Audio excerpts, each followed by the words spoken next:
Hi, I'm Stephen Ham from Archery Supplies, and today I want to talk about limb bolts and adjusting them. So today I'm trying to tune this bow.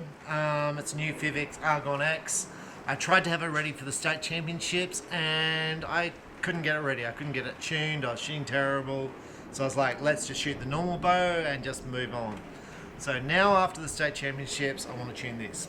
So basically these limbs, not these ones, the ones I had on it were 2 pounds heavier than my normal limbs, and with my CA320s 500 spine, they were coming in too stiff.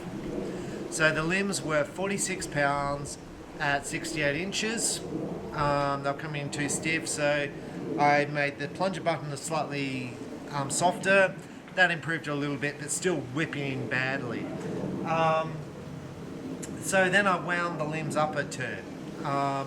Winding the limbs up one turn affected the poundage 1 pound. Now what was interesting with this bow 46 pounds, my black bow was 44 pound limbs.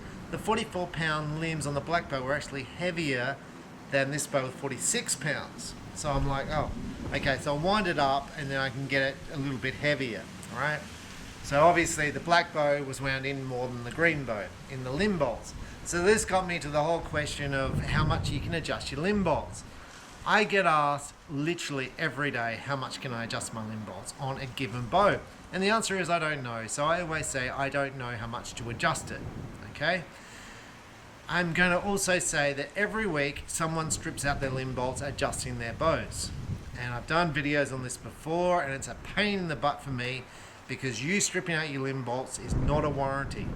It's you stripping out the limb bolts because you made a mistake, right? So, and then you want me to wear the cost, and I'm not that impressed about that, right? So I say leave your limb bolts alone and sort of, just shoot, all right? Done many videos on that, and I'm a big fan of just changing your limbs. And you're going to say, well, that's because, you sell archery gear and all that sort of stuff. It just makes life simple, because as soon as you start changing your limb bolts, then it's like, well, how much have I adjusted it? Is my tune right? What happens if I want to go back in poundage? You can't, because now you've adjusted your limb bolts and you don't know how much you've adjusted them. So I would have preferred this bow to be factory settings. I would have preferred my black bow to be in factory settings, and hence then I can just put the limbs on. It'd be 2 pounds heavier and life's easy. But this bow was played around with, and then my black bow got played around with, and that was it. So Fivix, I asked Fivix today, how much more can I wind the limbs down? So this is the currently Fivix. You can see the gap between here and here. So I was thinking, well, maybe I can wind it down a lot. And as you wind down the Fivix, the edge of the riser doesn't touch the limbs. So that's one of the things. When you get it factory set, the edge of the riser touches the limbs and it'll make a little mark on the limb, right? So I was like, well, how much more can I wind it down? So I sent one of the sales reps at Fivix a message today on a Sunday, which I feel really bad about, but I was hoping they know the answer really quick. And they sent me back this PDF, which I think is pretty useful. So I'm going to put it up on the screen and sort of show you about the limb bolt setting. Now, what's interesting with this is for each of the bows made by Fivix, they say how much you can wind it in or out. And that's from the limb bolt being fully out of the bow. Okay, so then you'd have to wind it in. So basically on most of these bows, you've got about 4 turns. 4 turns you can adjust it. And whether that's up or down, I don't know, because it's where it comes from the factory and the chart doesn't actually tell you that. I can tell you on the Xena it comes fully wound up, so you've got about a couple of turns down. 2 turns down will be 2 pounds. That's it, 2 pounds. You cannot feel 2 pounds, right? So I don't suggest doing it, okay? I don't suggest it. Now, one of the things I found interesting on this limb tiller thing from Fivix was the angle of the limbs on the limb bolt. Okay, I found this very interesting. So I said to the Fivix lady, I'm going to call her Guam, G-A-H-A-M.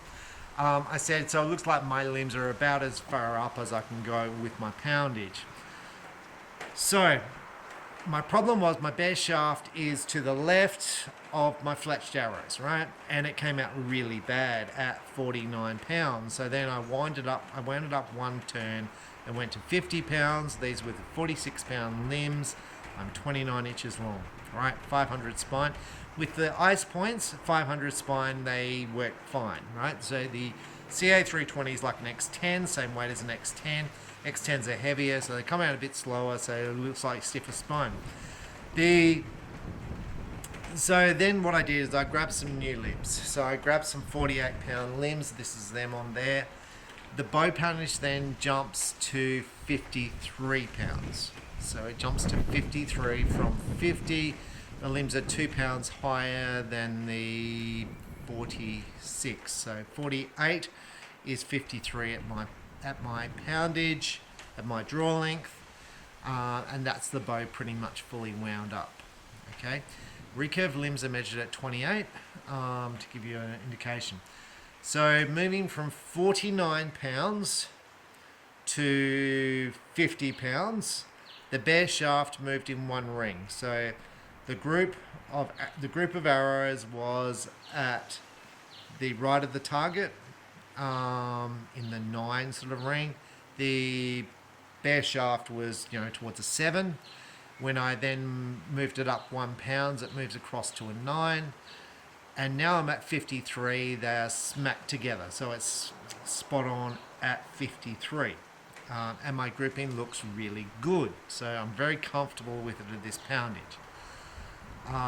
But now this bow's at maximum poundage. Now this also raises for me some questions, because I've got a customer who asked me a question about a kinetic sovereign riser, and where the limb bolt touches the limb is completely the opposite to Fivix. And he's like, well, does this look right? And I'm like, well, that's how it comes from the factory. I tend not to play around with much or anything, very little. Like when I make changes, they're minor, and like I might change my plunger tension half a turn, shoot groups for a day or for 2 days or for a week, and then adjust it back, see if my scores improve or not, and then go in the opposite direction. That's how I tune, very small changes. I had never adjusted limbs left and right, never done any of that, and I've been shooting recurve for years and years and years. It gets back to the archer and how much they practice. I cannot stress that enough. I feel like I'm lecturing. I see every day in my shop, it feels like every day people are stuffing around with their gear and come in and their bow's completely out of whack. And it's like, what have you done? And they're like, oh, I was trying to do this. And we're like, why did you do this to your bow? Like, you're a beginner and you're taking a bow that's been set up by a professional archer at the factory and you've stuffed around with it. That's what you've done. And now you've come to us and gone, hey, this is no good because you've stuffed around with it. That's like ripping apart your car and then going back to Mitsubishi and going, hey, look, I've ripped apart the engine because I think I can do a better job. Hey, and it's not working now. And going, you've got to fix my car engine, right? It sounds ludicrous, but this happens literally every day in the shop, right? Every day, and that's why I do these videos to say, look, don't do this. So your option would be, if your tune is out, you can change your plunger button and try that sort of stuff, or to drop down in spine. I've done the arrow point weight thing before, and I found it didn't make a lot of difference. It makes a slight difference, a little bit of difference. But it would be, if I want to shoot CA320s, to go back to 550 spine with those limbs. But I actually want to move up, so now I'm going to try and get stronger with these limbs. So the answer to people's questions about limb bolts and tillers and stuff, one turn is about 1 pound. The maximum adjustment you have with this bow, the Argon X, is 4 turns, so you can go up 4 pounds. Ballpark. So this bow is on maximum, 48 pound limbs. So let's say 48, 52, sounds about right. So I'm about maximum. But if you're going to make the adjustments, you do it when the bow is not under tension, With the Fivix system, it's a lock system, so it locks in the back of the limb bolt. So you loosen this off. You could loosen this at the thing here, but you can't wind this up because there's a lock on the back.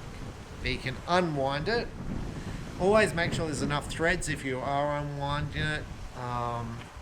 Stripping out your riser because you didn't know what you were doing is not a warranty. I can't stress that enough because it gets asked every single day in my shop. Because this is what people do. They strip out their risers literally all the time. I just don't do it. Now with your Hoyt risers, they have an Allen key that you cannot detach this way. The Allen key that locks it goes out that way. Fivix comes out this way, so you can't really strip it, right? Which why I've never had any Fivix risers be stripped out, I think. So please don't be the first person to strip out a Fivix riser. The Win risers, limb bolts, they expand the more you lock it in. So if you adjust the limb bolt on a Win without loosening it at the back, you will strip out the riser on the boat. That is not covered by warranty. That is through you breaking it. So the risers I see that get stripped out are generally Hoyts and Win for those two reasons. With the Hoyts, people try and move the Allen key back. They can't move back anymore, so they crank it, and that basically strips it out. And with the Wins, basically, instead of loosening it off here, they adjust it up here. So just know the boat you're working on. Fivix is just a bolt-on bolt. So it's just a bolt going in the back, pushing up against the other bolt. Very simple system. And that's why I get very few issues with Fivix risers, and I have very few issues with Fivix limbs. So I'm Stephen Ham from Archery Supplies. I hope that's been helpful, and just remember, the more you shoot, the better you'll shoot. All the tuning in the world doesn't make up for a poor archer. You've just got to shoot more. The best archers are shooting lots. I'm Stephen Ham from Archery Supplies. Thanks for watching.